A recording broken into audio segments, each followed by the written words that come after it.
ఇప్పటి వరకు కూడా మన ఇప్పటి వరకు కూడా మనకి 12వ స్కందం 7వ అధ్యాయంలో కనుక మనం చూసినట్లయితే సూత గోస్వామి సౌనకాది ఋషులకి వేదాల గురించి చెప్పారు. ఆ వేదాలు ఎక్కడి నుంచి వచ్చాయి, ఎలా వచ్చాయి, ఆ వేదాలు ఏ విధంగా శాఖలుగా విభజింపబడ్డాయి అనేటువంటి విషయాలన్నింటినీ కూడా మనకి తెలియచేశారు. ప్రధానమైనటువంటి ఆచార్యులు ఎవరు, ఆ ఆచార్యుల యొక్క శిష్యులు గురు పరంపరా విధానంగా ఏ విధంగా వేదానికి సంబంధించినటువంటి జ్ఞానాన్ని వివిధ శాఖలుగా విభజించారు అనేటువంటి దాన్ని చూసాము. ఆ తర్వాత పురాణాల గురించి కూడా చెప్పారు. పురాణాలు కూడా రెండు రకాలుగా ఉంటాయి. ఒకటి ఉత్తమమైనటువంటి పురాణాలు, ఉన్నతమైనటువంటి పురాణాలు. రెండు అధమమైనటువంటి పురాణాలు. ఉన్నతమైనటువంటి పురాణాలు 10 అంశాల గురించి మాట్లాడతాయి. ఏ విధంగా అయితే శ్రీమద్ భాగవతం 10 అంశాల గురించి మాట్లాడుతుందో ఆ విధంగా ఉత్తమమైనటువంటి పురాణాలు ఉంటాయి. కొన్ని పురాణాలు మాత్రం ఉత్తమమైన పురాణాలు కాదు, అవి అధమమైనటువంటి పురాణాలు. ఎందుకు అనంటే ఆ పురాణాలు కేవలం 5 లేక 5 కంటే తక్కువ అంశాల గురించి మాత్రమే చర్చించడం అనేటువంటిది జరుగుతుంది.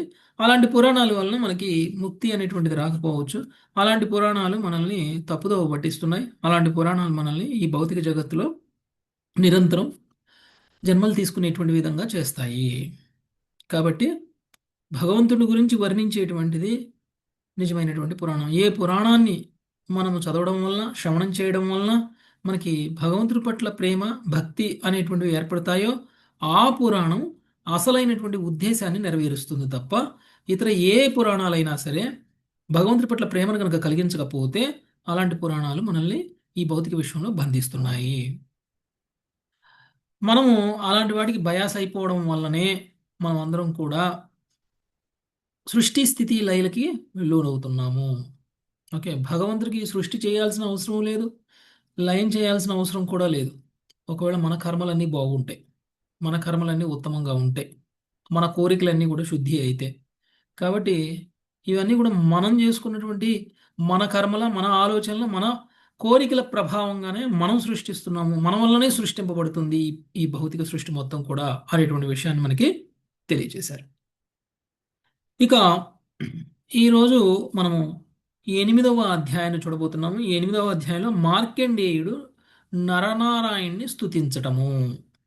ఓకే, మనకి మార్కండేయుడు గురించి ఆ, మనకి ఇంతకు ముందు స్కందాల్లో కూడా ఆ, ఉదాహరణగా తీసుకొని చెప్పడం అనేటువంటిది జరిగింది. ఏ విధంగా మార్కండేయుడు ఆ, అనేక సంవత్సరాల పాటు ప్రళయ జలంలో ఏ విధంగా ఉన్నారు, ఏ విధంగా ఆయన ఉమ్, ఆ ఆ సమయంలో నరనారాయణ్ణి ఎలా ప్రార్థించారు అనేటువంటివన్నీ కూడా మనం ఇంతకుముందు కొంచెం విన్నాము.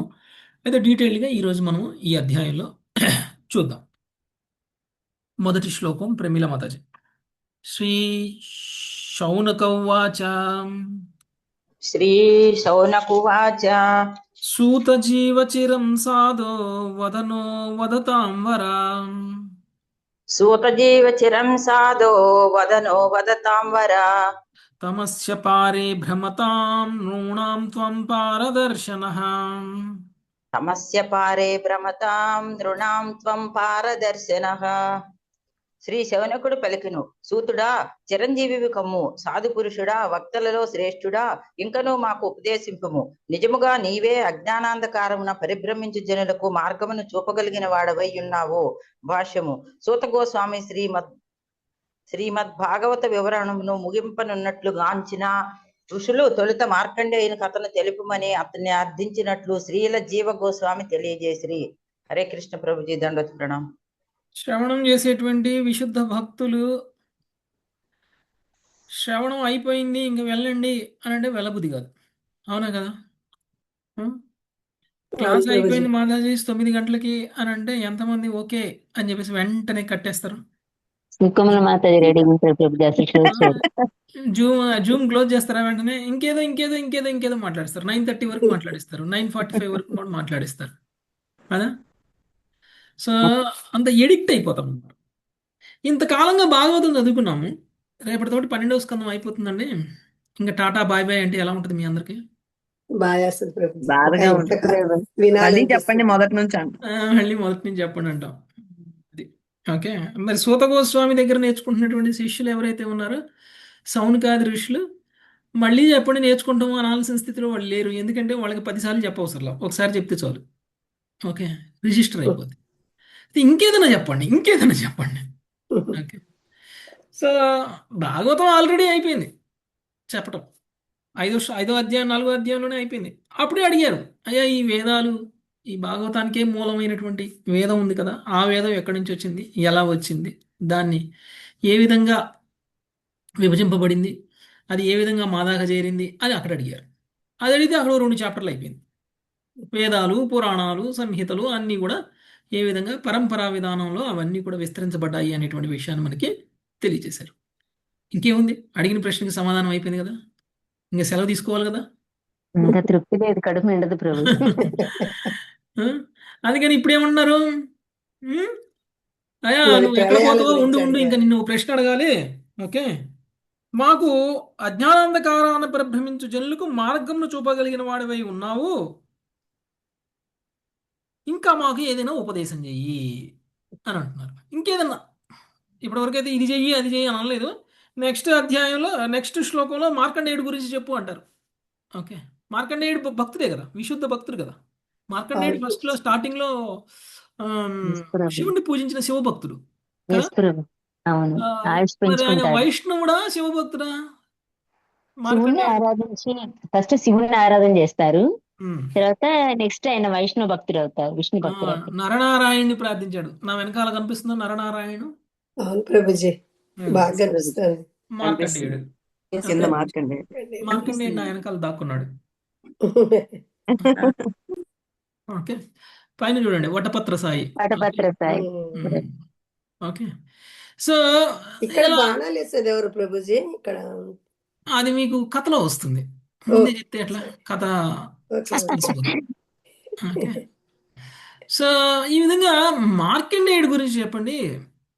నరనారాయణ్ణి ప్రార్థించాడు అని తెలిసింది. అంటే ఇతర భక్తులు భగవంతుడిని ప్రార్థించేటువంటి సంఘటనలు, ఆ ప్రార్థనలు వినడానికి మీద ఇంట్రెస్ట్ చూపిస్తారు కదా భక్తులు. ఉమ్. అందుకని మాకు అది చెప్పండి అని అడగబోతున్నారు అనమాట. Okay, next Srivani Mataji. ఆహుశ్చిరాశం ఋషిం మృఖండుతనయం జనాం ఆహుచ్చిరాయుషం ఋషిం మృకండుతనయం జానాః యకల్పాంతే హుర్వరితో ఏన గ్రస్తమిదం జగత్. యః కల్పాంతే హుర్వరితో ఏన గ్రస్తమిదం జగత్. సవా ఆస్మత్కులోత్పన్నః కల్పేస్మిన్ భార్గవర్షభః. సవ ఆస్మత్కులోత్పన్నః కుల్పేస్మిన్ భార్గవర్షభః. నైవాధునాపి భూతానాం సంప్లవః కోపి జాయతే. నైవాధునాపి భూతానాం సంప్లవః కోపి జాయతే. ఏక ఏవార్ణవే భ్రామ్యన్ దదర్శా పురుషం కిల. ఏక ఏవార్ణవే భ్రామ్యన్ దదర్శ పురుషం కిల. వటపత్రపుటేతోకం శయానం త్వేకముద్భుతం. వటపత్రపుటేతోకం శయానం త్వేకమద్భుతం. ఏష నః సంశయో భూమాన్ సూత కౌతూహలం యతః. ఏష నః సంశయో భూయాన్ సూత కౌతూహలం యతః. తం నశ్చింధి మహాయోగీన్ పురాణేష్వపి సమ్మతః. తం నశ్చింధి మహాయోగిన్ పురాణేష్వసి సమ్మతః. మృకుండుని తనయుడగు మార్కండేయ ఋషి చిరంజీవి అనియు ప్రామాణికులు పలుకుదురు.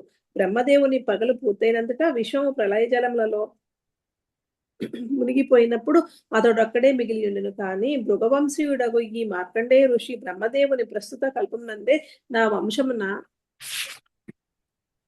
జన్మించినాడు. ప్రస్తుత కల్పమును ఇంతవరకు ప్రళయము సంభవించలేదు. అంతేకాక ప్రళయ మహాసముద్రంలో నిస్సహాయముగా తిరుగుచున్న మార్కండేయుడు ఆ భయంకర జలములలో ప్రకటితం వటపత్రముపై శయనించినట్టి బాలరూపంలోనున్న మహాపురుషుని గాంచిననుట సువిదితం. సూతుడా, ఈ మార్కండేయుని విషయమును మిక్కిలి భ్రమితుడను కుతూహలము కలవాడును అయితిని.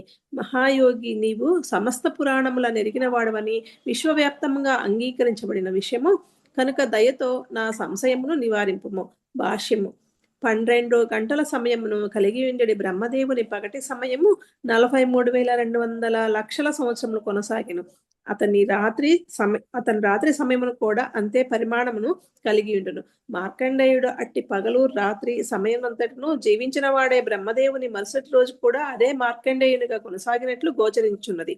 బ్రహ్మదేవుని రాత్రి సమయమున ప్రళయము సంభవించగా ఆ ఋషి భయంకరముకు ప్రళయ జలములలో తిరుగుచు ఆ జలమునందు వటపత్రమునందు శయనించినట్టి అసాధారణ పురుషుని గాంచెను. మార్కండేయునికి సంబంధించిన ఈ రహస్యములన్నీయును ఋషులు అభ్యర్థనపై సూత గోస్వామి వివరించుతున్నారు. హరే కృష్ణ. ఓకే, సో సూత గోస్వామి వివరించబోతున్నారు మార్కండేయుడు గురించి. మార్కండేయుడు చిరంజీవి. కల్పాంతంలో మొత్తం ప్రళయం జరుగుతుంది. కల్పాంతం ఇది బ్రహ్మదేవుడి 100 సంవత్సరాలు అంతమైనప్పుడు కాదు. సో కల్పాంతం అంటే ఒక రోజు తర్వాత ఒక రోజు ఒక రోజు. పూర్తయినప్పుడు, ఒక రోజు, ఒక పగలు పూర్తయినప్పుడు వచ్చే కల్పం. ఓకే, ఒక పగలు, ఒక రోజు కాదు. ఒక రోజు అంటే పగలు, ఒక రాత్రి. పగలు. ఉమ్, అవును సార్. ఉమ్. ఒక పగలు పూర్తయితే ఒక కల్పం. అంటే ఒక పగలు ఎంత పరిమాణం ఉంది? ఎంత? 12 గంటలు పగలు. మరి రాత్రి ఎంత ఉంటుంది? రాత్రి కూడా 12 గంటలు ఉంటుంది. అంతే. అంటే మార్కండేయుడు పగలంతా బ్రహ్మదేవుడు పగలంతా జీవించి ఉన్నాడు. ఆ తర్వాత ప్రళయ జలం వచ్చింది, అప్పుడు జీవించే ఉన్నాడు. ఆ తర్వాత రాత్రి సమయం మొత్తం జీవించే ఉన్నాడు. మళ్ళీ పగలు రావడానికంటే ముందు, రాత్రి సమయం కంప్లీట్ అవడానికంటే ముందు మళ్ళీ ప్రళయ జలం వస్తుంది. మళ్ళీ అప్పుడు కూడా జీవించే ఉన్నాడు. ఆ ప్రళయ జలంలో కూడా ఆయన నిరంతరం అలానే ఉండి తర్వాత మళ్ళీ పగలు వచ్చింది. అప్పుడు ఆయన వటపత్రశ్రాయిని కూడా దర్శనం చేసుకోవడం జరిగింది. అలాంటి మార్కండేయుడి గురించి మాకు తెలియచేయండి, ఎందుకంటే మేము ఆయన విషయంలో భ్రమితులమై ఉన్నాం. ఎలా జరిగింది అసలు, ఆయన జీవితంలో ఇలాంటివి ఎలా జరిగాయి, దాని గురించి మేము తెలుసుకోవాలని ఉన్నాము అని చెప్పేసి సౌనక ఋషులు సూత గోస్వామిని అడుగుతున్నారు. దానికి సూత గోస్వామి సమాధానం చెప్తున్నారు. సుజాత మాతాజీ. సూత ఉవాచ. నరసింహారావు ప్రభు. హరే కృష్ణ ప్రభుజీ. శ్రోతోవాచ. ప్రశ్నస్త్వయా మహర్షేయం కృతో లోకభ్రమాపః. ప్రశ్నస్తయా మహర్షేయం కృతో లోకభ్రమాపహం. నారాయణ కథా యత్ర గీతా కలిమలాపః. నారాయణ కథా యత్ర గీతా కలిమలాపహ. సూత గోస్వామి పలికెను, మహర్షి సౌనక, నీ ప్రశ్న ఎల్లరి భ్రమను నశింపజేయగలదు. ఏలయన అది కలి కల్మషమును హరించడి నారాయణ కథకే సంబంధించినదై ఉన్నది. హరే కృష్ణ ప్రభుజీ. మీరు దండవత్సరం. అడిగినటువంటి ప్రశ్న వల్ల భ్రమను నశింపజేయగలుగుతుంది. భ్రమను పోగొట్టుకోవడం అంటే మాయా ప్రభావం మనసులో నుంచి ఉన్నటువంటి బయటపడటం. ఆలోచనలు మాయా ప్రభావం నుంచి బయటపడటం. మాయకి ఎలాంటి కథలు వింటే మనకి మాయ ప్రభావం నుంచి బయటపడతాం? కృష్ణ భాగవతం లాంటి భగవన్ కథ. మొత్తం కృష్ణ 10 కథ. అంశాలు ఉన్నది. 10 కృష్ణ అంశాలు కథలు. ఉన్నది. కృష్ణ కథ వింటే మనకి భ్రమ నుంచి బయటపడతాం. నిజం ఏంటో తెలుస్తుంది. మనం ఇప్పుడు అబద్ధాన్ని నిజం అనుకుంటున్నాం అంటే భ్రమలో ఉన్నట్టే కదా. అశాశ్వతమైన దాన్ని శాశ్వతం అనుకుంటున్నాం అంటే భ్రమలో ఉన్నట్టే కదా. మాయలో ఉన్నట్టు. దేని మీద అటాచ్మెంట్ ఉండకూడదో దాని మీద అటాచ్మెంట్ పెట్టుకుంటున్నాం అంటే భ్రమలో ఉన్నట్టే కదా. కాబట్టి దేన్ని అయితే వదిలేసి వెళ్ళిపోవాలో దాని మీద మనం మోహం పెంచుకుంటున్నాం కాబట్టి అది భ్రమ. ఇలాంటి భ్రమలో నుంచి బయటపడాలి అని అంటే భగవంతుడికి సంబంధించినటువంటి కథలు వినాలి. సూత గోస్వామి ప్రశంసిస్తున్నారు సౌనక ఋషుల్ని, ఎందుకంటే మీరు అడిగినటువంటి ప్రశ్నకి కనుక నేను సమాధానం చెప్పినట్లయితే ఆ సమాధానం కృష్ణ కథ అయిపోతుంది. అలాంటి కృష్ణ కథ అందరి యొక్క భ్రమల్ని తొలగిస్తుంది. కాబట్టి మీ ప్రశ్నకి సమాధానం తప్పకుండా చెప్పాల్సిందే. ఓకే, సో అది ఇప్పుడు ఆయన చెప్పబోతున్నారు. నెక్స్ట్ మంగ తయారు మాతాజీ ఉన్నారా? మంగ తయారు మాతాజీ. సుధీర సునీతి మాతాజీ. హరే కృష్ణ ప్రభు. ప్రాప్తద్విజాతి సంస్కారో మార్కండేయః పితుః క్రమాత్. ప్రాప్తద్విజాతి సంస్కారో మార్కండేయః పితుక్రమాత్. ఛందాంస్యధీత్య ధర్మేణ తపస్వాధ్యాయ సంయుతః. ఛందాస్య దీప్య ధర్మేణ తపః స్వాధ్యాయ సంయుతః. బృహద్రుతధరః శాంతో జటిలో వల్కలాంబరః.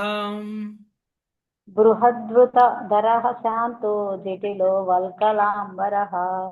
బిభ్రత్ కమండలం దండం ఉపవీతం సమేఖలం. బిభ్రత్ కమండలం దండం ఉపవీతం సమేఖలం. కృష్ణాజనం సాక్షసూత్రం కుశాంశ్చానియమర్ధయే. కృష్ణాంజనం సాక్షసూత్రం కుశాంస నియమర్ధయే. అజ్ఞర్క గురు విప్రాత్మ స్వర్చయన్ సంధ్యయోర్హరిం. అగ్నిర్ రావట్లేదు ప్రభుజీ. అజ్ఞర్క గురు విప్రాత్మ అజ్ఞర్క గురు విప్రాత్మ స్వర్చయన్ సంధ్యయోర్హరిం. స్వచ్చయన్ సందేయోర్హరిం. సాయం ప్రాతః స గురవే వైక్షమాహృత్య వాగ్యతః. సాయం ప్రాతః గురవే వైక్షమాహృత్య వాగ్యతః.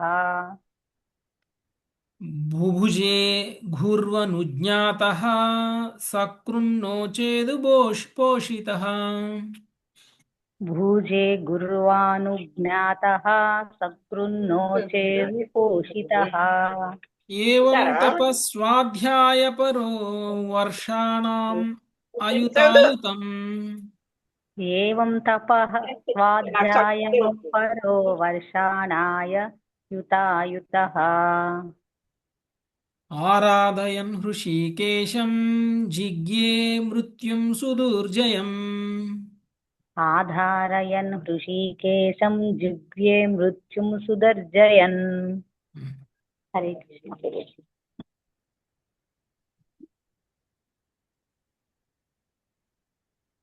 చదవండి మాతాజీ.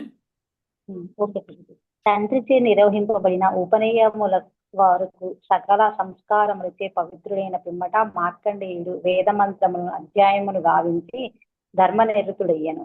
తపస్సులను యందు స్వాధ్యాయమునందు పురోగమించిన వాడై అతడు నైష్టిక బ్రహ్మచారిగా నిలిచెను. శాంతుడు జటాధారి వలుకలను ధరించిన వానిగా గోచరించుచు అతడు దండకమండలమును ఉపవీతమును బ్రహ్మచారి మేఖలమును కృష్ణాంజనమును అక్షరమాలను కుశాగ్రసమును పట్టిన వాడే ఆధ్యాత్మిక ప్రగతిని సాధించెను. పవిత్రమగు సంజలయందు అతడు అగ్ని, సూర్యుడు, గురువు, బ్రహ్మలు, హృదయమునందరి పరమాత్ముడు అనే 5 రూపముల్లో భగవంతుణ్ణి ఆరాధించెను. పొద్దున సాయంకాలము అతడు భిక్షకే వెడిలిన లభించిన భిక్షాన్నమును గురువుకు సమర్పించుచుండెను.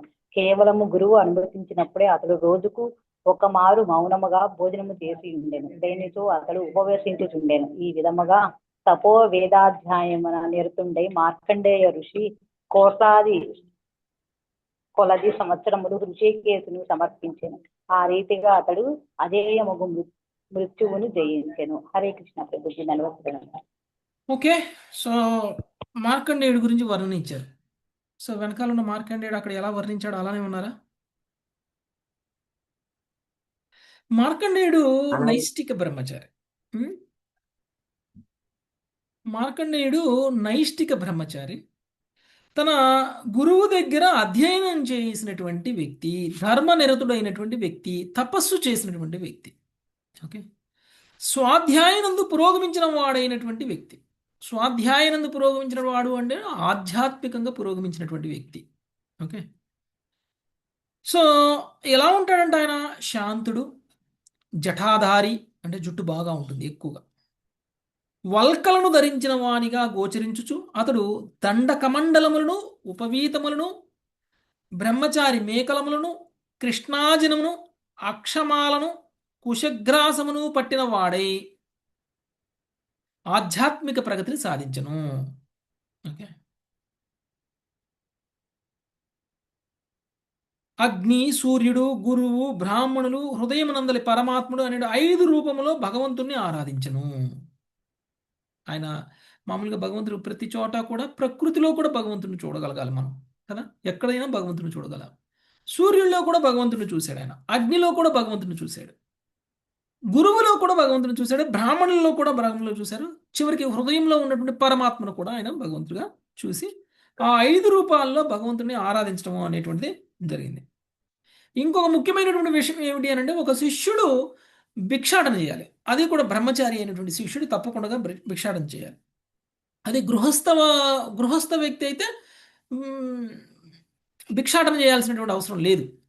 కానీ ఒక బ్రహ్మచారి ఆ, భిక్షాటన కంపల్సరీగా చేయాలి. ఒకవేళ గురువుని పొంది ఉన్నటువంటి బ్రహ్మచారి భిక్షాటన చేస్తే, భిక్షాటన చేసిన తర్వాత వచ్చిందంతా కూడా నేను భిక్షాటన చేశాను కాబట్టి నాదే అని అనకూడదు. ఎవరికి చెందుతుంది అదంతా? గురువుకి చెందుతుంది. గురువుకి చెందు. నేను 5 ఇళ్ళు తిరిగాను, 10 ఇళ్ళు తిరిగాను, లేదా 5 మార్గాలు 5 ఊర్లు తిరిగాను, నేను ఇంత భిక్షాటన చేశాను కాబట్టి ఇదంతా నాకే హక్కు ఉంటుంది అని ఏ శిష్యుడు తను సంపాదించిన దాని మీద క్లెయిమ్ చేయకూడదు. అది గురువుకి అర్పించాలి. అలానే మార్కండేయ ఋషి కూడా భిక్షాటన చేసి వచ్చిందంతా కూడా గురువుకి సమర్పించేవాడు. ఒకవేళ గురువుకి సమర్పిస్తే గురువు ఏం చేస్తారండి? అది శిష్యులకు అందరికీ కూడా పెడతారు. శిష్యులకు అందరికీ పంచిపెడతారు. ఒకవేళ గురువు శిష్యులకు పంచిపెట్టలేదంటే అప్పుడు ఉపవాసం ఉంటారు ఇంకా అంతే. ఇక అంతే, ఉపవాసం ఉండాల్సిందే. గురువుని ప్రశ్నించడం. గురువు, నేను నీకు ఈరోజు ఇంత భోజనాన్ని తీసుకొచ్చాను, ఇంత సంపాదించి నీకు ఇచ్చాను, అంతా నువ్వు నీ పిల్లలే తింటున్నారు, నాకు పెట్టవా అని అడగరు. ఓకే, అడగకూడదు. గురువు ఒకవేళ మనకి పెట్టడం మర్చిపోయారనుకోండి, ఆ రోజు శిష్యుడు ఉపవాసమే ఉంటాడు తప్ప ఎదురు ప్రశ్న కూడా వేయకూడదు అనమాట. ఓకే, గురువు ఒకవేళ నీకు 4 రోటీలు తింటే కడుపు నిండుతుంది అంటే, గురువు ఒకవేళ ఒకటే చపాతీ ఇచ్చాడు అనుకోండి, అప్పుడు ఏం చేయాలి? ఎంత ఇస్తే అంతే తినేసి అంతటితోనే మనము సర్దిపుచ్చుకోవాలి. అది ఉత్తమమైనటువంటి శిష్యుడు ఉండేటువంటి లక్షణం. మార్కండేయుడు కూడా అలానే చేశాడు. తన గురువుని భగవంతుడిగా పూజించడమే కాదు, గురువు ఆజ్ఞని తూచా తప్పకుండా పాటించాడు. ఓకే, గురువు పెట్టినప్పుడే తిన్నాడు, గురువు పెట్టకపోతే ఉపవాసం ఉన్నాడు. ఆ విధంగా ఆయన ఘోరమైనటువంటి తపస్సును చేయడం వల్ల ఆధ్యాత్మికంగా పురోగమించినటువంటి వ్యక్తి అయ్యాడు. ఆయన కోట్ల కొలది సంవత్సరాలు హృషికేశుని అర్చించారు, మృత్యువుని జయించగలిగారు అని చెప్తున్నారు. నెక్స్ట్ 12వ శ్లోకం. వేముల నరసింహారావు ప్రభు చదివారు కదా ఇప్పుడే? ఓకే. మంగతాయర్ మాతాజీ చదువుతారా? మంగతాయర్ మాతాజీ ఉన్నారా? ఓకే, ఉమాపతి ప్రభు చదవండి. బ్రహ్మభృగుర్భవో దక్షో బ్రహ్మపుత్రాశ్చయో పరే బ్రహ్మభృగుర్వో దక్షో బ్రహ్మపుత్రా చ ఏ పరే నృదేవా పితృభూతాని తేనాసన్నతి విస్మిత. హృదేవ పిత్రభూతాని తేనా సన్నతి విస్మత. బ్రహ్మదేవుడు, భృగుముని, శివుడు, దక్ష ప్రజాపతి, బ్రహ్మ తనయులు, మానవులు, దేవతలు, పితృదేవతలు, భూతములు అందరూ మార్కండేయ ఋషి సాధించిన దానిని కాంచి అతి విస్మృతులయ్యేది. హరే కృష్ణ ప్రభుజీ. దేవతలు సైతం కూడా వాళ్ళు ఆశ్చర్యపోయే విధంగా ఆయన ఆధ్యాత్మిక పురోగతిని సాధించడం అనేటువంటిది జరిగింది. బ్రహ్మదేవుడు, భృగుముని, శివుడు, దక్ష ప్రజాపతి, బ్రహ్మతనయులు అంటే ఎవరు? బ్రహ్మతనయులు కుమారగణం. మానవులు, దేవతలు, పితృదేవతలు, భూతములు అందరూ మార్కండేయ ఋషి సాధించిన దాన్ని గాంచి అతి విస్మితులైరి అని ఎవరు లేరన్నమాట. అందరూ ఎవరైనా సరే, చివరికి మనుషులతో సహా, భూత ప్రేతాలతో సహా, పితృదేవతలతో సహా, దేవతలతో సహా, బ్రహ్మదేవుడు, తర్వాత ఆచార్యులతో సహా, భృగుముని, శివుడితో సహా అందరూ కూడా ఆయన సాధించిన దాన్ని చూసి ఆశ్చర్యపోయారు. నెక్స్ట్ 13వ శ్లోకం. మంగతాయర్ మాతాజీ. ఇత్తం బృహద్రుతధర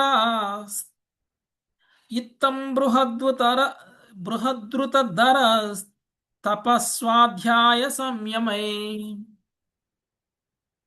లేరా మంగతాయర్ మాతాజీ?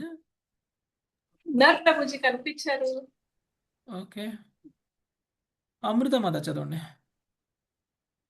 హరే కృష్ణ ప్రభుజీ. వినిపిస్తుందా ప్రభుజీ నా మాట? వినిపిస్తుంది కానీ కొంచెం హరే తేడాగా కృష్ణ. ఉంది. చదవండి. ఓకే ప్రభుజీ, నేను ఇయర్ ఫోన్ తీస్తాను.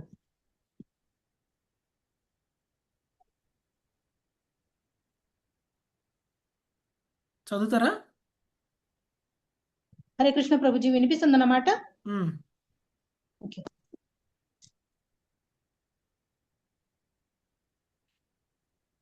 చెప్పండి ప్రభుజీ. ఇత్తం బృహద్వ్రత ధరస్తపస్వాధ్యాయ సంయమై ఇత్తం బృహద్వతాసాధార స్తపా స్వాధ్యాయ సంయమై దధ్యావదోక్షజం యోగీ ధ్వస్తక్లేశంతరాత్మనా. వదోక్షజం యోగి ధ్వస్తా క్లేశంతరాత్మనా. హరే కృష్ణ. ఈ రీతిగా భక్తి యోగి యగు మార్కండేయుడు తపస్సు వేదాధ్యయనము ఆత్మ నిగ్రహము ద్వారా కఠోరమగు బ్రహ్మచర్యంను పాటించెను. ఆ విధముగా సకల క్లేశరహితమైన చింతమును అతడు ఆత్మ అంతర్ముఖము కావించి అదోక్షజుడుగా భగవంతుని ధ్యానించెను. హరే కృష్ణ ప్రభుజీ. ఓకే, సో భక్తి యోగి అయినటువంటి మార్కండేయుడు, ప్రత్యేకించి ఆయన గురించి మనం తెలుసుకో భగవంతుడే దర్శనం చేసుకోగలిగినటువంటి వ్యక్తి ఏమై ఉండాలి? భక్తి యోగి అయితేనే దర్శనం చేసుకోగలుగుతాడు. అవునా కదండి? భక్తి యోగి కాకుండా ఎవరు కూడా భగవంతుని దర్శనం చేసుకోలేదు. మహా అయితే సిద్ధులు సాధిస్తారేమో, మహా అయితే ముక్తిని కూడా సాధిస్తారేమో, కానీ భగవంతుని కూడా దర్శనం చేసుకోగలగడము అని అంటే అది కేవలం భక్తి యోగికే సాధ్యమవుతుంది. ముక్తిని సాధించిన వాళ్ళు భగవంతుని దర్శనం చేసుకోకపోవడం ఏంటి అని అనొచ్చు. ముక్తిని సాధించినటువంటి వాళ్ళు కూడా భగవంతుని దర్శనం చేసుకోవాలనేవి లేదు. ఓకే, ముక్తిని సాధించడం అంటే భగవంతుని యొక్క ధామానికి వెళ్ళి భగవంతుని యొక్క ధామంలో భగవంతుడిని దర్శనం చేసుకుని భగవంతుడికి సేవ చేయడమే కాదు ముక్తి అంటే. నిరాకార బ్రహ్మంలో లీనమైపోవడం కూడా ముక్తే. అది సాయుజ్య ముక్తి. సార్ష్టి అంటే భగవంతుడి యొక్క ఐశ్వర్యాన్ని పొందడం. భగవంతుడి యొక్క ఐశ్వర్యం అంటే మంచి అందాన్ని, మంచి శక్తిని, మంచి సామర్థ్యాన్ని, మంచి తెలివితేటల్ని, మంచి శరీరాన్ని, మంచి కుటుంబాన్ని, మంచి ఐశ్వర్యాన్ని, ఇవి పొందితే కూడా సార్ష్టి. ఇవన్నీ పొంది భూలోకంలోనే ఉన్నాడు అనుకోండి, అప్పుడేమవుతుంది? అప్పుడు భగవంతుడు కనిపిస్తాడా? సార్ష్టి ఎంజాయ్ చేస్తుంటారు. అప్పుడు కర్మిష్ట అయిపోతాడు. కర్మిష్ట అవుతాడు. కరెక్ట్. సో కర్మయోగి కూడా కాదు, కర్మి అవుతాడు. కానీ భక్తి యోగి మాత్రం భగవంతుడినే దర్శనం చేసుకోగలుగుతాడు. ఓకే, మార్కండేయ ఋషి భక్తి యోగి. ఆయన తపస్సు, వేదాధ్యయనము, ఆత్మనిగ్రహము ద్వారా కఠోరమైనటువంటి బ్రహ్మచర్యాన్ని పాటించను. ఓకే, బ్రహ్మచర్యాన్ని పాటించాలి అని అంటే కేవలం ఇంద్రియాలను నియంత్రిస్తే సరిపోదు. భక్తి యోగిగా ఉంటేనే బ్రహ్మచర్యాన్ని పాటించగలుగుతాడు. అవునా కదా? బలవంతంగా ఇంద్రియాలని నిరోధించడం కూడా తపస్సే. కానీ ఎంత కఠోరమైనటువంటి తపస్సు చేసినా కానీ ఆయన బ్రహ్మచర్యాన్ని కాపాడుకోలేడు. కానీ ఒకవేళ భక్తి యోగి అయ్యి అలాంటి తపస్సే చేస్తే ఆయన తప్పకుండా బ్రహ్మచర్యాన్ని కాపాడుకోగలుగుతారు. నైష్టిక బ్రహ్మచారిగా ఉన్నటువంటి మార్కండేయుడు అందుకనే గొప్పవాడు, భక్తి యోగి కాబట్టి. ఆ విధంగా సకల క్లేశరహితమైనటువంటి చిత్తమును అతడు అంతర్ముఖము గావించి అదోక్షకు చోటుకు భగవానుని ధ్యానించను. అంతర్ముఖం గావించడం అంటే తన చూపు, తన ఆలోచన, తన ఇంద్రియాల కర్మలు అన్ని కూడా అంతర్ముఖంగా ఉన్నాయి. లోపల చూస్తున్నారు ప్రభుజీ.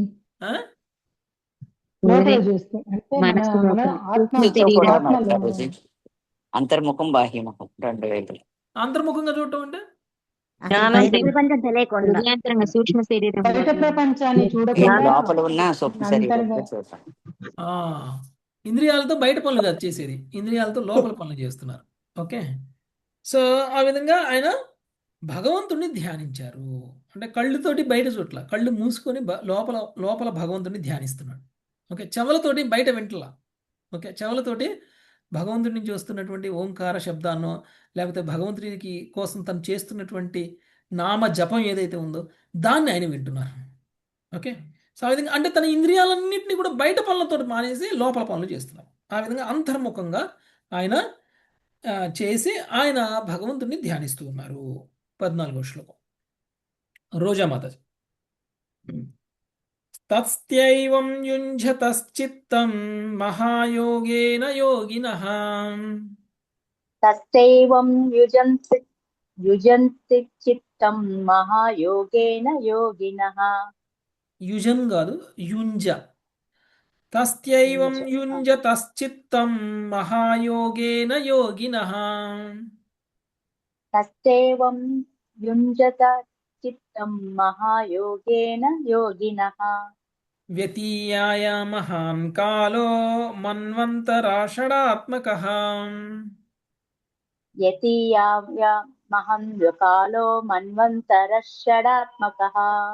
ఆ యోగి ఆ విధంగా మహాయోగ సాధన చే చిత్తమును కేంద్రీకరించగా 6 మన్వంతరముల మహాకాలము గడిచిపోయేను.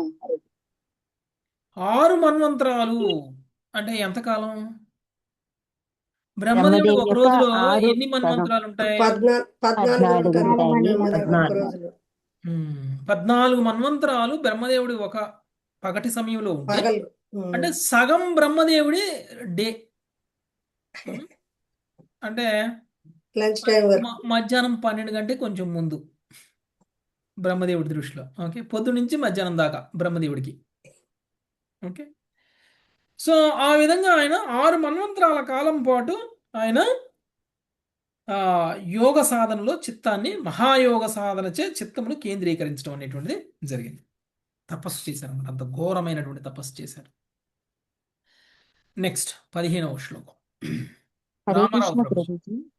అయితే మార్కండేయుడు ప్రభు చేసింది తపస్సు అంటే ఆయన మరి అంటే 6 కల్పాలు బ్రతికున్నట్లేగా ప్రభు? కల్పం కాదు, మన్వంతరం. సగం హాఫ్ డే అంటే ఇప్పుడు ఆయన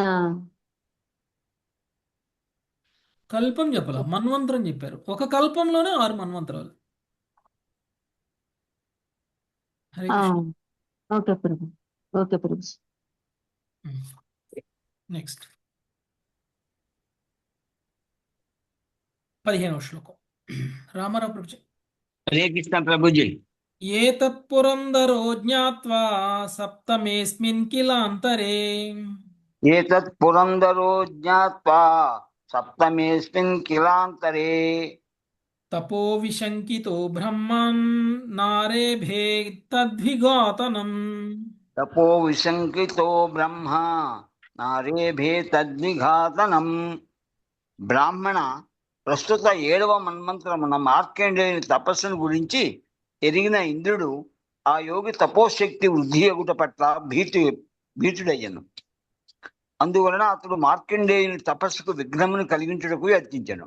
హరే కృష్ణ ప్రభుజీ. ఇంద్రుడి పని ఏంటండి?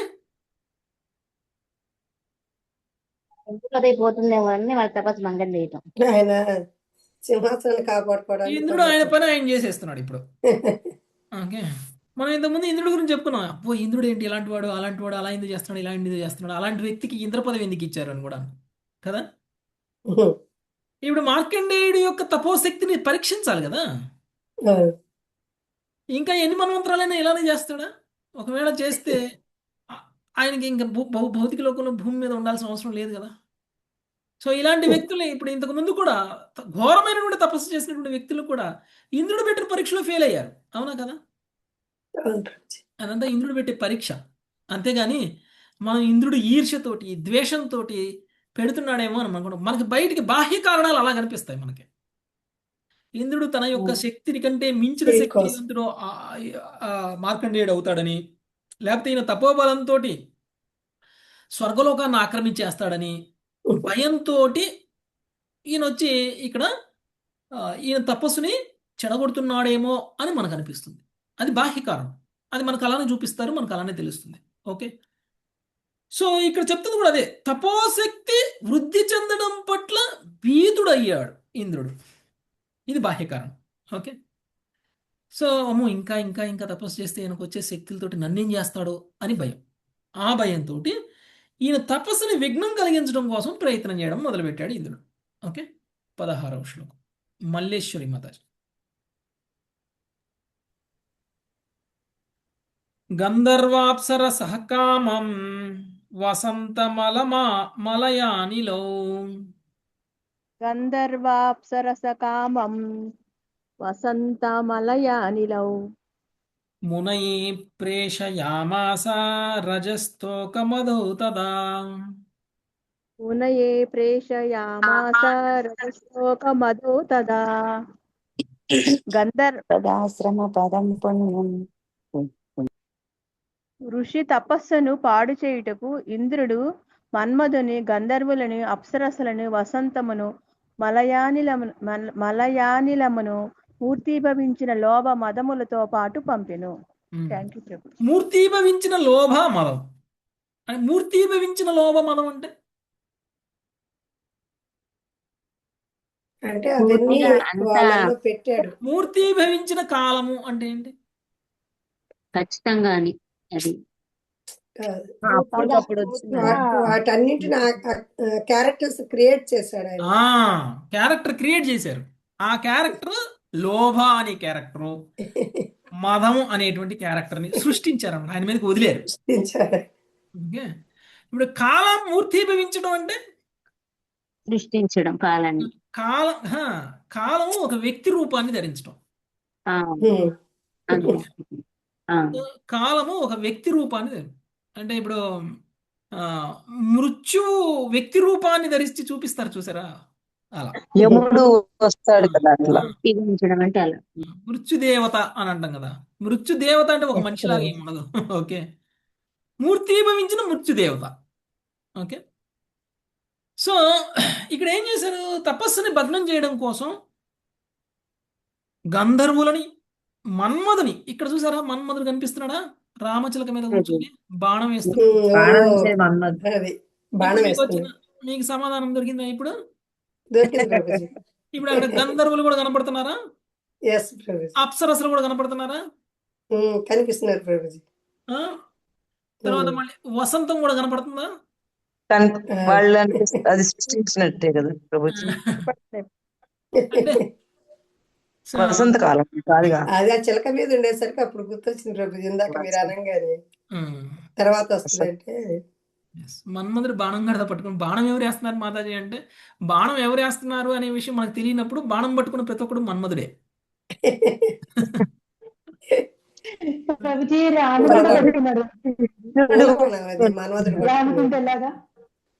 రామలక్ష్మణులు కూడా పట్టుకున్నారు. రామలక్ష్మణులు కూడా పట్టుకున్నారు కదా ప్రభుజీ బాణము. పూల బాణం మాతాజీ, అది కనిపిస్తుంది కదా. రామలక్ష్మణులు బాణం పట్టుకుంటే వాళ్ళని చూసి మనం రామలక్ష్మణులు అని గుర్తించగలిగితే ఆయన మన్మధుడు కానట్టు. ఓకే, ఆయన ఎవరో గుర్తించలేకపోతే ఆయన మన్మధుడు అని అర్థం. ఓకే, తర్వాత కొన్ని క్యారెక్టర్లు కనపడుతున్నాయి చూసారా ఇక్కడ కింద. మూర్తీభవించిన లోభ, మదము, మిగిలినటువంటి కామ, క్రోధ, లోభ, మోహ, మద, మాత్సర్యాలు అనమాట. అవన్నీ మూర్తి అంటే మనలో అవి కలిగించడం కోసం. అంటే ఇప్పుడు యాక్చువల్గా ఇన్ని రకాలుగా ఆయన ప్రయత్నం చేశాడు మార్కండేయ ఋషి యొక్క తపస్సుని భగ్నం చేయడం కోసం. నెక్స్ట్ 17వ శ్లోకం. ఒక్కసారి స్క్రీన్ చూస్తాం ప్రభుజీ, పక్కన జరుగుతుంది. నా వెనకాల ఏం లేదు మాతాజీ. కొండలు ఉన్నాయి ప్రభుజీ వెనక. బాగుంది ప్రభుజీ సెంటర్ లో కూర్చున్నారు సార్. ఇంతకు ముందు నేను ఇమేజ్ తయారు బాణం వేయకుండా ఆపుతున్నారు ప్రభుజీ. ఇంతకు ముందు నేను బ్యాక్గ్రౌండ్ తయారు చేసినప్పుడు సగం ఫోటో నా వెనకాలనే హైడ్ అయిపోతుందని చెప్పేసి, అవును ప్రభు, నేను ఉండే దగ్గర ఏమీ ఉండకూడదని తయారు చేసాలా. చాలా బాగా చేశారు ప్రభు. అటు ఇటు పెట్టి సెంటర్ లో అసలు మధ్యలో మార్కండేయ ప్రభులాగా మీరున్నారు ప్రభుజీ. బాణం తగలకుండా ప్రభుజీ అక్కడ అడ్డునిచ్చున్నారు. నువ్వేం చేసావు ఆ మునికి. అక్షర సౌజన్యం మాతాజీ చదవండి. తేవై తదాశ్రమం జగ్మూర్ హిమాద్రే పార్శ్వ ఉత్తరే. దేవైతదాశ్రమం జగుర్. మళ్ళీ చెప్తా వినండి. తేవై తదాశ్రమం జగ్మూర్. దేవైతదాశ్రమం జగ్మో హిమాద్రే పార్శ్వ ఉత్తరే. హిమాద్రే పార్శ్వ ఉత్తరే పుష్పభద్రా నదీ యత్ర చిత్రాఖ్యా చ శిలా విభో.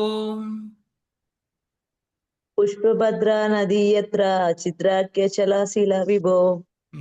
మహాశక్తిమంతుడా సౌనక, సుప్రసిద్ధమగు చిత్రశిల దగ్గరగా పుష్పభద్రా నది ప్రవహించెడి హిమాలయ ఉత్తర పార్శ్వము నందున్న మార్కండేయ ఋషి ఆశ్రమమునకు వారు వెడలిరి. హరే కృష్ణ ప్రభు. Thank you. ఎక్కడంట ఇది? ఈ సన్నివేశం నా వెనకాల కనిపిస్తున్న సన్నివేశం అంతా ఎక్కడ జరుగుతుంది? ఇదంతా హిమాలయాల దగ్గర ప్రభు. హిమాలయాల దగ్గర ప్రభు. హిమాలయాలు. సుప్రసిద్ధమగు చిత్రశిల దగ్గరగా పుష్పభద్రా నది ప్రవహించేటువంటి హిమాలయ ఉత్తర పార్శ్వమునందున్నటువంటి ఓకే మార్కండేయ ఋషి ఆశ్రమానికి వీళ్ళందరూ వెళ్ళారు. ఎవరెవరు?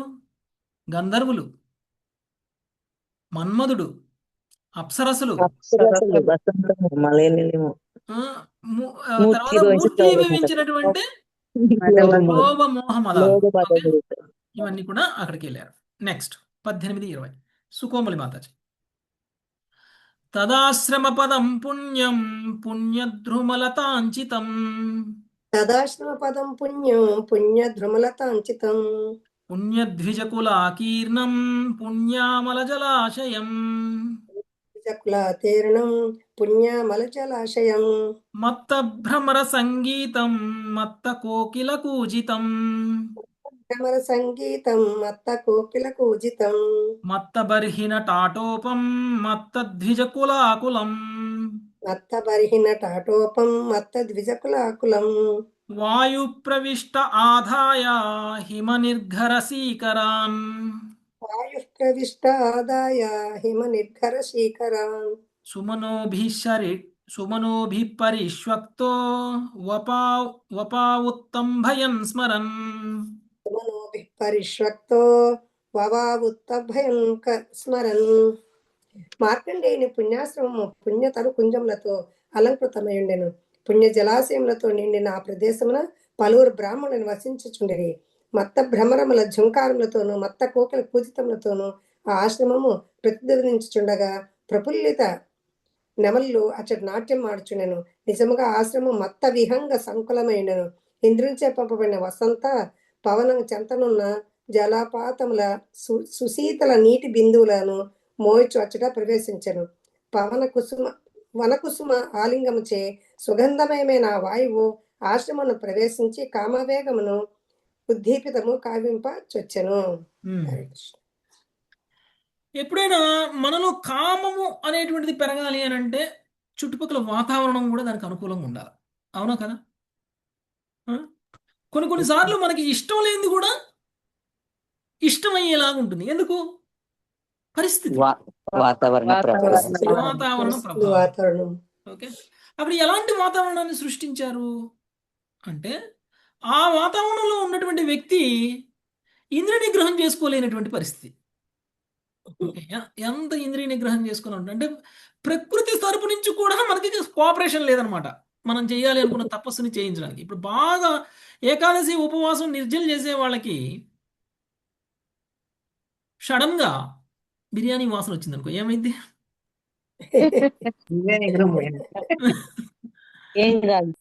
ఈ ఒక్కరోజు ఏకాదశి ఆపేద్దాంలే అనిపిస్తుంది. అవునా? మనకి ఎంత పట్టుదలతో మనకంటూ మనం తినకూడదు అని మనం తయారు చేసుకోం, కానీ మన పక్కింటి వాళ్ళు తయారు చేసిన స్మెల్ మనకు వస్తుంది. స్మెల్ వస్తుంటుంది. అయినా తినలేండి. మీరు భక్తి యోగంలో ఉన్నారు కాబట్టి తినరు. ఓకే, మీరు మార్కండేయ ఋషి లాంటి వాళ్ళు కాబట్టి తినరు. మాలాంటి వాళ్ళు తినేస్తారు.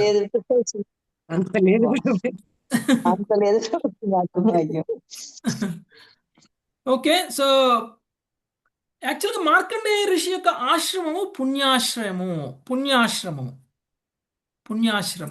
ఓకే, ఎందుకు అలా అన్నారు పుణ్యాశ్రమం అని? అర్థం కావట్లేదు. పుణ్యాశ్రమం ఎంతో పుణ్యం చేసుకుంటే కానీ ఆ ప్రదేశంలో చేయలేమనా? అక్కడ ఓన్లీ పుణ్యకర్మలే జరుగుతాయి. శాస్త్రం పేరుతో ఏదో జరిగేటువంటి అరాచకాలు, మంచి కార్యాలు చేయడానికి నిజమైనటువంటి ఆశ్రమం. తర్వాత మంచిగా అలంకృతమై ఉంది. పుణ్యతరు పుంజములతో అలంకృతమై ఉంది. తర్వాత పుణ్య జలాశయములతో నిండినటువంటి ఆ ప్రదేశము పలువురు బ్రాహ్మణులు వసించుచుండిరి. పుణ్య జలాశయాలు అంటే అలాంటి జలాశయాలలో స్నానం చేస్తే అది మనలో ఉన్నటువంటి కల్మషాలను కూడా తొలగిస్తుంది అనమాట. అలాంటి జలాశయాలు, అలాంటి జలాశయాలతో ఉన్నటువంటి ఆ ప్రాంతంలో బ్రాహ్మణులు కూడా నివసిస్తున్నారు. మత్త భ్రమముల జూంకారముతోను మత్త కోకిలల కూజితములతోను ఆ ఆశ్రమము ప్రతిధ్వనించుచుండగా ప్రఫుల్లిత నెమలులు అచట నాట్యమాడుచుండెను. ఎంత అందంగా ఉందండి ప్రదేశం కదా. ఆ ఆశ్రమము మత్త విహంగ సంకులమై ఉండెను. ఇంద్రునిచే పంపబడినటువంటి వసంత వనము చెంతనున్నటువంటి జలపాతముల సుశీతల నీటి బిందువులను మోయుచు అచట ప్రవేశించెను. ఓకే, వసంత పవనము, వసంత పవనము, గాలి, వసంత పవనం నీళ్ళని తీసుకొని వచ్చిందనమాట. ఓకే, వనకుసుమ ఆలింగనముచే సుగంధమయమైనటువంటి ఆ వాయువు, వనకుసుమ ఆలింగనంచే సుగంధమైనటువంటి వాయువు అంటే ఏంటి? ఇప్పుడు అక్కడ మంచి పువ్వులు ఉన్నాయనుకోండి, ఓకే, పువ్వుల మీదగా వెళ్ళినటువంటి వాయువు ఎలా ఉంటుంది స్మెల్? మనకి అంటే మనకి సుగంధాన్ని ఇవ్వాలంటే అది ముందు పువ్వులను కౌగిలించుకొని రావాలి మన దగ్గరికి. అదనమాట ఇక్కడ. ఓకే, వనకుసుమ ఆలింగనమచే సుగంధమయమైనటువంటి ఆ వాయువు ఆశ్రమమును ప్రవేశించి కామవేగమును ఉద్దీపనము కావించుచుచ్చెను. ఓకే, మంచి అందమైనటువంటి పువ్వుల మంచి సువాసన కలిగేటువంటి పువ్వుల మీదగా వస్తున్నటువంటి గాలి సోకినటువంటి ఆ ఆశ్రమంలో ఉన్నటువంటి వ్యక్తులందరికీ కూడా కామం ప్రేరేపితమవుతుంది, ఉద్దీపనమవుతుంది. ఓకే, నెక్స్ట్ ఇక్కడ కుంజం అంటే ఏంటి బ్రో? ఇక్కడ మీనింగ్ ఇవ్వలేదు. కుంజములు అంటే మాలలు, పూల మాలలు, బొకేస్ కదా ప్రభుత్వం, బొకేలాగా ఇంత పెద్దగా ఉంటాయి. కొంచెం అంటే బాగా పెద్దగా. ఇందులో రాసాడా ఏమన్నా?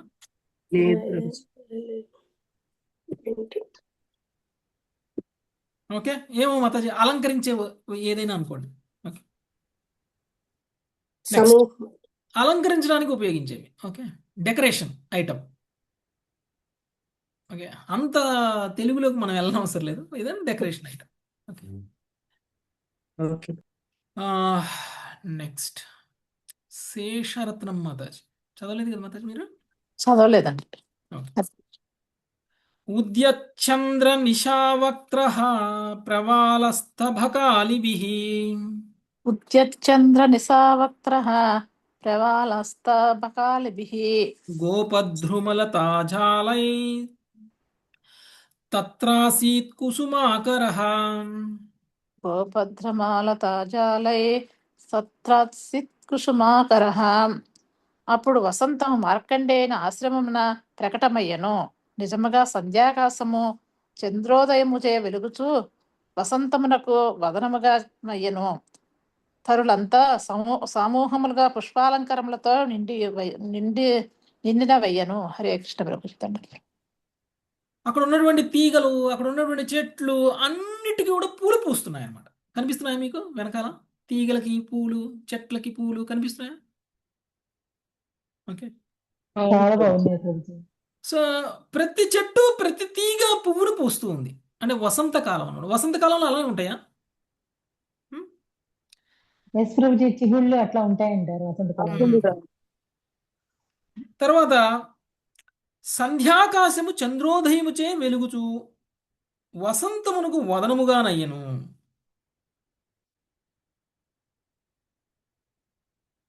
సో ఈ విధంగా వసంతకాలము అనేటువంటిది ప్రకటమవడం అనేటువంటిది జరిగింది. ఎక్కడ? మార్కండేయ ఋషి యొక్క ఆశ్రమంలో. నెక్స్ట్ 22వ శ్లోకం హైమవతి మాతాజీ. అన్వీయమానో గంధర్వైర్గీతవాదిత్రయూతకై. అన్వీయమానో గంధైర్వై గీతవాదిత్రయూతకై. అదృశ్యతత్తా చాపేషు స్వస్తియూథపతి స్మరః. అదృశ్యతాస్త చాపేషు స్వస్త్రీయూథపతి స్మరః. పలువురు స్వర్గలోక వనితలకు పతియగు మన్మధుడు తన ధనుర్బాణములతో అతడికి వచ్చెను. సంగీత వాద్యమును మ్రోగించుచు గానము చేయుచు గంధర్వ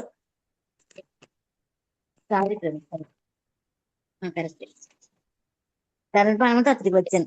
సంగీత వాద్యమును మ్రోగించుచు గానము చేయుచు గంధర్వులు అతన్ని అనుసరించిరి. హరే కృష్ణ ప్రభు. థ్యాంక్ యూ ప్రభు. పలువురు స్వర్గలోక వనితలకు పతి అయినటువంటి మన్మధుడు తన ధనుర్బాణములతో అచటకు వచ్చెను. ఓకే, మన్మధుడి యొక్క వాహనం రామచిలక. సో దానికి తోడు కొంతమంది గంధర్వులు ఆ మన్మధుడిని అనుసరించారు. ఎలా? సంగీత వాయిద్యాలను మోగించుడు. వీణ, గిటార్ పట్టుకుని కనిపిస్తున్నాడు ఆయన, చూసారా? ఓకే, సో గంధర్వులు అతనిని అనుసరించడము అనేటువంటిది జరిగింది. నెక్స్ట్ 23వ శ్లోకం. లావణ్య మాతాజీ. ఒక్కతే కదా ప్రభుజీ భార్య మన్మధుడికి, పలువురు వనితలని చెప్పారు. పలువురు ఉన్నారు, ఒకళ్ళుగా. ఆహా. నెక్స్ట్ లావణ్య మాతాజీ. హరే హుత్వాగ్నిం సముపాసీనం దదృశు శక్రకింకరా.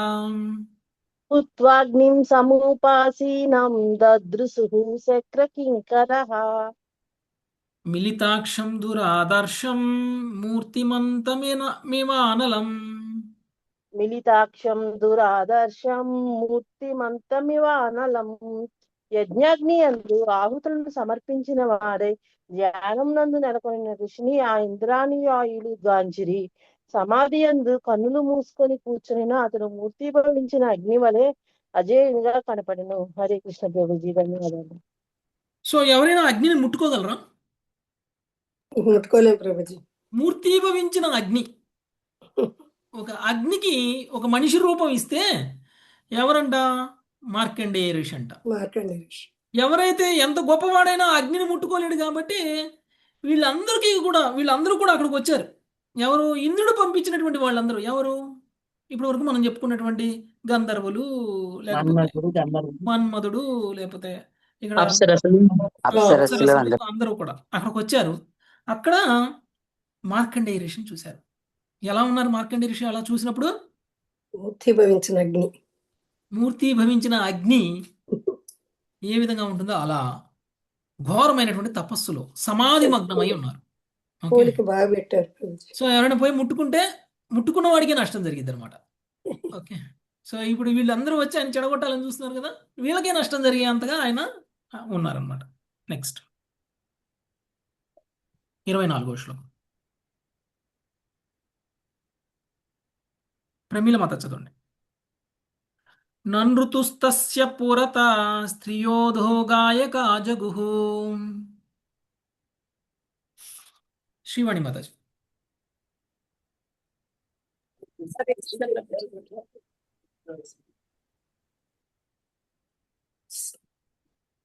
చదవండి మాతాజీ. చెప్పరా ప్రభుజీ. ననృతుస్తస్య పురత స్త్రియోగాదో గాయకా జగుః.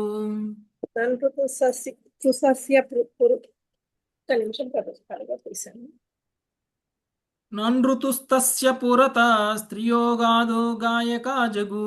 మృదంగ వీణా పణవైర్వాద్యం చక్రుర్మనోరమం. ననృతుస్తస్య పురతః శ్రేయోథో గాయకా జగుః. మృదంగ వీణా పణవైర్వాద్యం చక్రుర్మనోరమం. ఋషి ఎదుట స్త్రీలు నృత్యమాచరించిరి. మనోహరమగు మృదంగ తాళ వీణావాద్యములకు అనుగుణముగా గాయకులు గానము చేసిరి. సో నృత్యం చేస్తూ ఉన్నారు అక్కడికి వచ్చినటువంటి దేవతా స్త్రీలు. మనోహరమైనటువంటి మృదంగ తాళ వీణ వాయిద్యములు దానికి అనుగుణంగా, గాయకులకు అనుగుణంగా వాయిస్తూ ఉంటే గాయకులు గానం చేస్తూ ఉన్నారు. నెక్స్ట్ 25. హరే కృష్ణ ప్రభుజీ. ప్రమిల మద్దతు చదవండి. సంధదేస్త్రం స్వధనుషి కామ పంచముఖం తథా. సందదేస్త్రం స్వధనుషి కామః పంచముఖం తదా. మధుర్మనోరజస్తోకా ఇంద్రభృత్యా వ్యకంపయన్. మధుర్మనో రజస్తోకా ఇంద్రభృత్యా వ్యకంపయన్. రజోగుణ తనయుడు మూర్తి భవించిన మదము వసంతము ఇతర అనుచరులు మార్కండేయుని చిత్తమును కల్లోలపరచుటకు యత్నించగా మన్మధుడు పంచముఖ బాణమును తీసి ధనస్సుపై ఎక్కుపెట్టెను. హరే కృష్ణ ప్రభుజీ దండోత్ప్రణం.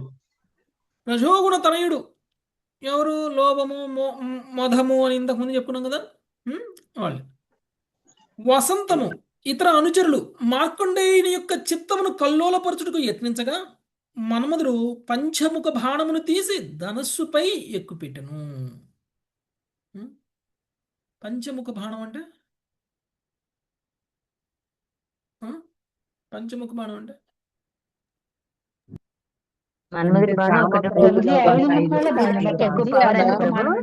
ఇంకా ఎంతో శక్తివంతంగా పంచేంద్రియాల్ని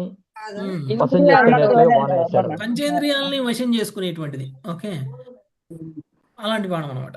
అయితే కేవలం ఈయన బాణం వేస్తే ఆయన లొంగిపోరు, చుట్టుపక్కల పరిస్థితులు కూడా లొంగ తీసుకునేలా ఉండాలి. చుట్టుపక్కల పరిస్థితులు, అందుకనే ఇప్పుడు శివుడి తపస్సుని పాడు చేయడానికి లేకపోతే ఇంకెక్కడికో మన్మధుడు ఒంటరిగా వెళ్ళాడేమో కానీ మార్కండేయుడి తపస్సుని ధ్యానాన్ని భగ్నం చేయడం కోసం ఈయన ఏం చేశాడు, పక్కన ఉన్నటువంటి ప్రకృతిని కూడా మార్చేశారు. ఓకే, అక్కడ ఉన్నటువంటి ఆహ్లాదకరమైనటువంటి వాతావరణాన్ని కూడా సృష్టించి అక్కడికి మళ్ళీ అప్సరసలను కూడా తీసుకొచ్చి డ్యాన్స్ వేయించి అక్కడికి మళ్ళీ గంధర్వుల్ని తీసుకొచ్చి గానం చేయిస్తూ ఇవన్నీ చేస్తున్నారు. దానికి తోడు ఇంకా రజోగుణ తనయులను కూడా తీసుకొచ్చారు. ఓకే, లోభమోహ మదాలు వీళ్ళన్నింటిని కూడా తీసుకొచ్చారు. ఓకే, అప్పుడు ఆయన పంచముఖ బాణాన్ని తీసి ధనస్సుకి ఎక్కుపెట్టారు. నెక్స్ట్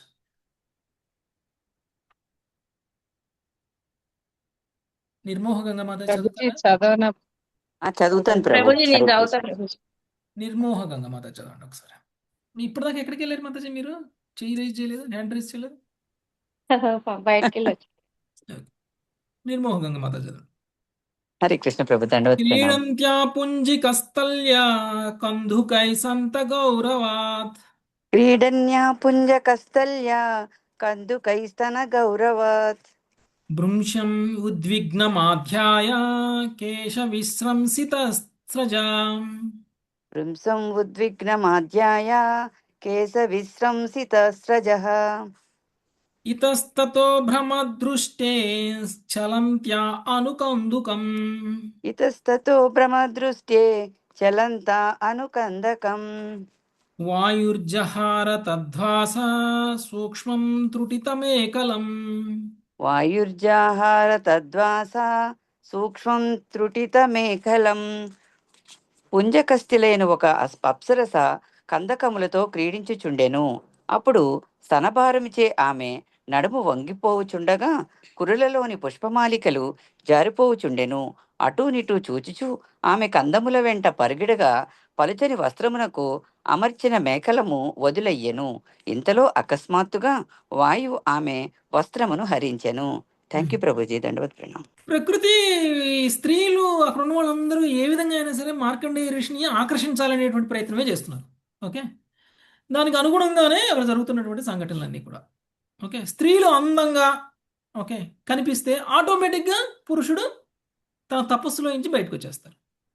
సో ఇక్కడ అదే ప్రయత్నం చేస్తున్నారు. అక్కడికి వచ్చినటువంటి స్త్రీలు కూడా వాళ్ళు చేస్తున్నటువంటి నృత్యం కారణంగా, పైగా అక్కడ వీస్తున్నటువంటి గాలుల కారణంగా వాళ్ళ అందం ఇంకా బయటపడేలాగా అక్కడ సన్నివేశం ఏర్పడింది. నెక్స్ట్ 28వ శ్లోకం నాగలక్ష్మి మాత చదవండి. విససర్జ తదా బాణం మత్వాతం స్వజితం స్పరః. విసర్జ తదా బాణం మత్వా తం స్వజితం స్మరః. సర్వం తత్రాభవన్మోఘం అనీశస్యాయతోద్యమః. సర్వం తత్రాభవన్మోఘం మనీషస్యాయతోద్యమః. ఋషిని జయించితనని తలచిన వాడే మన్మధుడు అంతటా తన బాణంను ప్రయోగించును. కానీ నాస్తికుని సకల యత్నములు విఫలమైన చందమున మార్కండేయుని వశపరుచుకున్నటకు చేసిన ఆ యత్నములన్నీను నిష్ఫలంలో అయ్యాను. థ్యాంక్ యూ వీళ్ళు ప్రభు. ఏం చేసినా కానీ మార్కండేయుని లేకపోయారు. మార్కండేయుడు అంటే ఎవరు అనుకుంటున్నారు? విశ్వామిత్రుడు అనుకుంటున్నారా? ఉం? విశ్వామిత్రుడికి మార్కండేయుడికి తేడా ఏంటి? ఇదే. ఓకే. చాలా సో ఈయన భక్తి యోగి ప్రభుజీ ఈయన భక్తి మార్కండేయుడు, యోగి, ఆయన ధ్యాన యోగి. ఆయనేమో అది తేడా. ధ్యాన యోగి. యోగి. అదనమాట. సో అక్కడ విశ్వామిత్రుడికి ఒక మేనక వస్తేనే పడిపోయాడు. ఇక్కడ మేనక లాంటి వాళ్ళు 4-5 వచ్చారు. అక్కడ మళ్ళీ లోభాలు, మోహాలు, మదమాశ్చర్యాలు ఏమీ రాలేదు అక్కడికి. కానీ ఇప్పుడు ఒక్కటి వాళ్ళు కూడా వస్తేనే వచ్చారు. అయిపోయింది. పైగా చుట్టూతో ఉన్నటువంటి ప్రకృతిని కూడా వసంత ఋతువుగా మార్చేసేసారు. దానికి తోడు మన్మధుడు కూడా వచ్చి మన్మథ బాణాలు వేసేస్తున్నాడు. అయినా అంటే విశ్వామిత్రుణ్ణి కలతపరచడానికి చేసినటువంటి ప్రయత్నంలో ఎన్నో రెట్లు ఎక్కువ ప్రయత్నాన్ని మార్కండేయ ఋషిని కలతపరచడం కోసం చేశారు. అవునా? యోగి కాబట్టి అయినా ఆయన అగ్నివేళ అజీయుడిలా ఉన్నాడు ప్రభు. ఆయన ఆయన ఏమీ అగ్ని చేయలేదు. గుండల్లాగా వెలుగుతున్నారు. ఏమీ చేయలేదు. ఇంకో విషయం చూడండి, శ్రీమద్ భాగవతంలో కొన్ని విషయాలు ఒక శ్లోకంలో చెప్పేస్తారు. కొన్ని విషయాలు ఒక శ్లోకంలో చెప్పేస్తారు. ఉదాహరణకి ప్రచేతసులు 15 లక్షల సంవత్సరాలు ఏమో పాలన చేశారు. ఓకే. 60 లక్షలు ఎన్ని లక్షలు? 30 లక్షల 60 లక్షలు 60 60 లక్షల లక్షల సంవత్సరాలు సంవత్సరాలు. ఓకే. పరిపాలించారు. 60 లక్షల సంవత్సరాల పాటు పాలనని ఒక శ్లోకంలో చెప్పారు. అవును ప్రభు. కానీ ఇక్కడ వీళ్ళందరూ కలిసి మార్కండేయ ఋషి యొక్క తపస్సుని భగ్నం చేయాలి అని చేసేటువంటి ప్రయత్నం 60 లక్షల సంవత్సరాల పాటు కాదు, ఒక గంట పాటు. అవును ప్రభు. దాన్ని ఒక అధ్యాయం పాటు చెప్తున్నారు మనకి. అది అంటే ఏది మనకు అవసరం, ఏది అవసరం లేదు అనే విషయం భాగవతానికి బాగా తెలుసు. ఓకే. ఒక భక్తి యోగికి సంబంధించిన విషయం, ఒక భక్తి యోగి ఎలా మాయే ప్రభావానికి లోను కాడు అనేటువంటి విషయాన్ని అంత వివరణగా చెప్తే తప్ప మనకు అర్థం కాదు. ఓకే. అదే ఇప్పుడు ప్రచేతసులు 60,000 సంవత్సరాలు పాలించిన దాన్ని ఎన్ని కథలు తీయాలండి మనం? ఎన్ని సినిమాలు తీయాలి? చాలా అయిపోతాయి ప్రభు. ఒక్క శ్లోకంలో వీళ్ళు 60,000 సంవత్సరాలు పాలించేశారు అని చెప్పాడు. ఓకే. ఎస్ ప్రభు, ఎస్ ప్రభు. అది మనకు అవసరం లేదు. ఓకే. వాళ్ళు ఎలా పాలించారో ఏం చేశారో అది మనకు అవసరం లేదు. అది నీ భౌతికం. ఓకే. అందుకనే దానివల్ల మనకేమి భక్తి, ప్రేమ అనేది పెరగదు. ఓకే. ఇక్కడ సో ఒక భక్తి భక్తి గురించి యోగి పూర్తిగా ఎలా తెలుసు. ఉండాలి, ఒక భక్తి యోగి ఎలా పతనం చెందడు అనేటువంటి విషయం మనకి ధ్రువ తెలుసు. మహారాజు కూడా ఆయన తపస్సునంతా చాలా వివరంగా చెప్పి ఆయన పరిపాలన చేసింది ఒక్క లైన్ లో చెప్పేశారు. అవును. అంతే. ఓకే. ఇంకొక శ్లోకం చదువుకున్నాద్దామా మాతాజీ? సునీత మాతాజీ. తయిత్తమపకుర్వంతో మునిస్తస్తేజసా మునే తయిత్తమపకుర్వంతో మునిస్తేజసా మునే దహ్యమానాని నివవృతుః ప్రబోధ్యాహిమివార్భకాం దహ్యమానాని వవృతుః ప్రబోధ్యాహిమివార్భకాః. భావము: సౌనక, మన్మథుడు అతని అనుచరులు ఋషికి ఆ రీతిగా అపకారం చేయుటకు యత్నించుచుండగా తామే అతని తేజస్సుచే దహింపబడుచున్నట్లు తెలుసుకొనిరి. ఆ విధంగా వారు నిద్రించుచున్న సర్పమును లేపిన బాలుర వలె తమ దుండగమును ఆపిరి. Thank you Prabhuji. ఎంత బాగా చెప్పారు. మంటను ఆర్పాలని మంటలో చేయి పెడితే ఏమైంది? అదే ఆ మంట మన చేయిని కాల్చేస్తుంది కదా. వీళ్ళు చేస్తున్నటువంటి ప్రయత్నాల వల్ల వీళ్ళే నష్టపోతున్నారు. ఏ విధంగా అయితే అగ్ని మనల్ని కాల్చేస్తుందో ఆ విధంగా సర్పాన్ని నిద్ర లేపితే నష్టం ఎవరికి? నిద్ర లేపిన వాడికే ప్రభు. లేపిన వాడికి. కొట్టి చంపుతుంది. సో ఎప్పుడైతే అది రియలైజ్ అయ్యారో, అమ్మో ఇంకా చేస్తే కనుక ఈయన నిద్ర లేసేస్తాడు, ఈయన యోగ నిద్ర నుంచి బయటకు వచ్చేసాడు, ఈయన ధ్యానం నుంచి బయటకు వచ్చేసాడంటే టప్ అని చెప్పించేస్తాడేమో కదా. సో ఇంతకు మించి అంటే ఒక గిర్రి గీసుకున్నారు అనమాట. ఈ గిర్రెలు వాళ్ళు చెయ్యని ప్రయత్నం అంటూ లేదు. ఇంతకు మించి చేస్తే కనుక ఇంకా ఆయన కోపం వచ్చేస్తుంది, ఇంతకు మించి చేస్తే కనుక ఏదో అయిపోద్ది అని చెప్పేసి భయపడ్డటువంటి వాళ్ళు వాళ్ళ ప్రయత్నాల్ని ఆపేశారు. ఓకే. ఆ తర్వాత ఇంకా ఏం చేశారు వాళ్ళు? ఏ విధంగా మార్కండేయ ఋషి నరనారాయణుల దర్శనం చేసుకున్నారు, నరనారాయణులు ప్రార్థన చేశారు అనేటువంటి విషయం రేపు చూద్దాం. Thank you very much. Hare Krishna. పతితానాం పావనేభ్యో వైష్ణవేభ్యో నమో నమః. Hare Hare Krishna Krishna Hare Hare, Hare Rama Rama Rama Rama thank you.